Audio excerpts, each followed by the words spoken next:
Yeah, we'll open it up for questions.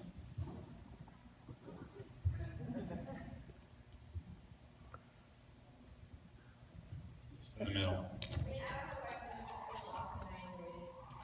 Thank you. Thanks. Hello. I think just turn off your mic and then it turn on your mic. It's on the bottom. Technology is so great. It's like a walkie-talkie. Over. Thank you so much. That was an amazing experience to watch your film and to learn more about people of Richmond and Dante. Thank you so much for your art, and it's really a blessing to have you here today. I want to talk a little bit about the shape of the film, the structure of the film, and I know that you didn't know what was going to happen when you enter into a documentary. You just kind of have to go on faith, right?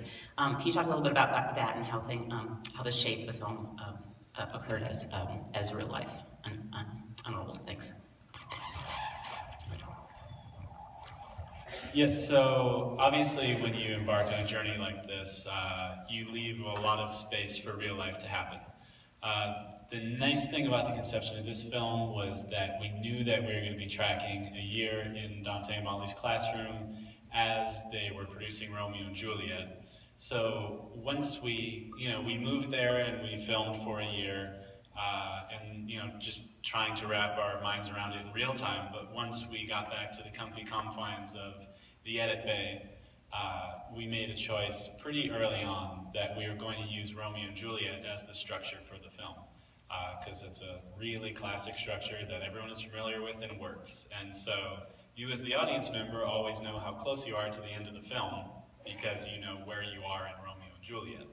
And once we started kind of pairing the real life events with the arc of the play, they started to match up in really sometimes chilling and sometimes magical ways. So yeah, just using the structure of Tay's harmony and Romeo and Juliet, that was a really nice guide.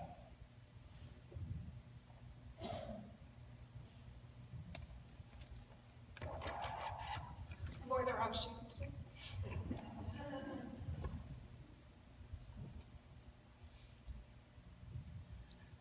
Obviously, translating the language is really, really difficult, and it looked like it took you about 6 months to do so. How did you keep the buy-in and keep the energy going the entire time? Because it's a really big job to take on. Uh, I don't think I thought about it. It was just, well, we started in the summer 2012, like June, July. We announced, all right, we finna do this Romeo and Juliet story. Most of them heard about Romeo and Juliet. Half of them never seen or read Romeo and Juliet. So we watched two of the versions, the one with Leonardo DiCaprio, 1996 version, and we watched the 1967 version, just to show them how the classic, the old way, the way they dress, etc. And then show them how in the 90s, just how they flipped it with the guns, and they felt the one with Leonardo DiCaprio was kind of corny, which which I felt as well when I watched it in high school, and I was just telling them like, we not finna use the regular. We finna take this and make this apply to what's going on in our community. So once we start stripping away, well, I read the story, and I was pretty much telling them what was happening in the scene. And once we stripped away their language and started putting our own, I feel like one of the things that made it interesting was we was using words that we knew what it meant, like smirkish and under and all of these other little terminologies for right here. They're like, oh, just see our language, the way that we speak every day, put in this context, and you're saying that it's the same thing, Romeo and Juliet, and they were just like, oh.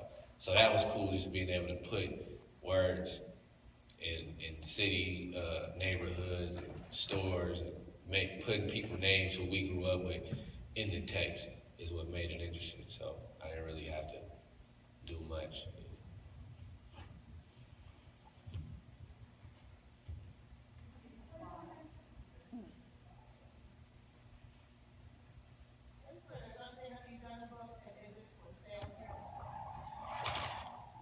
Have I done a book? No, I haven't. I plan on it. Yeah, yeah, planning on it. But if y'all want to speak about, So,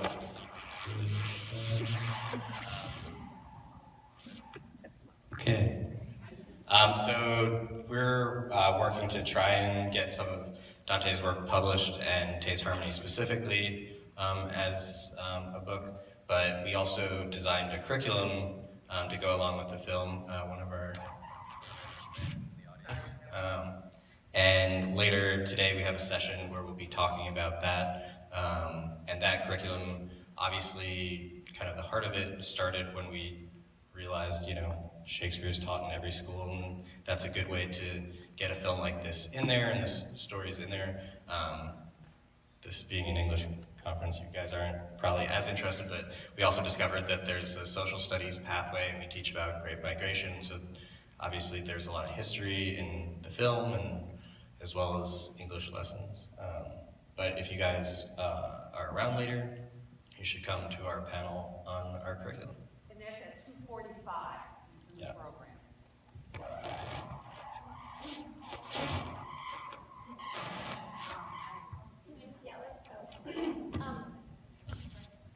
I'm just gonna yell it. So I think one of the questions that kids always have, everyone has, after Shakespeare's Romeo and Juliet ends is what happens? So my question, Dante, is what happened after? Like, in your community? Sorry. Well, the first night that we staged Taste Harmony was February 9th, 2013. Immediately, it was a standing ovation. And for me, that was like a confirmation because it was a variety. Different people was in that audience, people from different neighborhoods, people who was not from Richmond, etc., family. So it was a standing ovation. It was an encore. We did that in June, and in that process, DeMarie was killed. And not only DeMarie, but other people. So I feel like life went on for a lot of people. In that moment, it was great to see our lives and our stories contextualized in poetry and literature and compared with a classic tale. But for a lot of people, it was like, I'm glad someone is talking about this, but I still have to go home and maneuver through the underworld of Richmond, California. So I feel like, to a large extent, most of this continued, but it was a spark in a lot of people in personal conversations, going into different high schools with different students, going into juvenile detention centers, going into the county jail and talking to people who are participants or impacted by this violence, saying that keep doing what you're doing, keep telling the story, or people hearing about the play, they want to read the play, now they're hearing about the documentary, they want to see it. Those who have seen it is promoting it, encouraging people to go see it. So I feel like it gave a lot of people a lot of hope, especially those who know me personally, because like you really come from it, and the fact that you was able to talk about it in a way that everybody can learn from it and grow from it is powerful, but it's still a world that's existing out there that hasn't been addressed fully. So for most people, life went on, but I feel like this kind of like altered the path that a lot of people was going, and put something else in front of a pathway that's not just streets of jail, but something bigger. So, yeah. I'll just talk really loud. I'm just curious to know about how your classroom is set up and how students get into your school and that kind of thing. Is it a charter school? Is it a high school? Is it just a performing arts school? So when the film was made, we were based out of the Making Waves education program in Richmond, and we've actually never worked in a school, traditional school setting. I have in the past, but Making Waves was an after-school college prep program, and now it's actually shifted its model, and now it is a charter school. But there was like a shift in the staff and everything, so we no longer work for Making Waves. We still go and do performances, workshops there every once in a while. Now we're based out of the Rise Center, which is another after-school program in Richmond, and it's not as focused on academics. So at Making Waves, we had like classes that youth would come to, and at Rise, it's more like less formal workshop setting, drop-in setting. So yeah, I think that one thing that's a little different is that we don't have the same constraints when we're working with young people as classroom teachers. We don't have to follow like Common Core curriculum. But there was a period where I was, teaching and needing to adapt to whatever curriculum or standards they were having in their classes. And I remember needing to get really creative. And so we chose to do Romeo and Juliet. We didn't have to do that. But that was an interesting choice considering we could work with any text or write our own original play. And that's why Dante was like resistant to it for a while. It's like, really, we're gonna choose the text that most of our students are the most detached from, when we could choose anything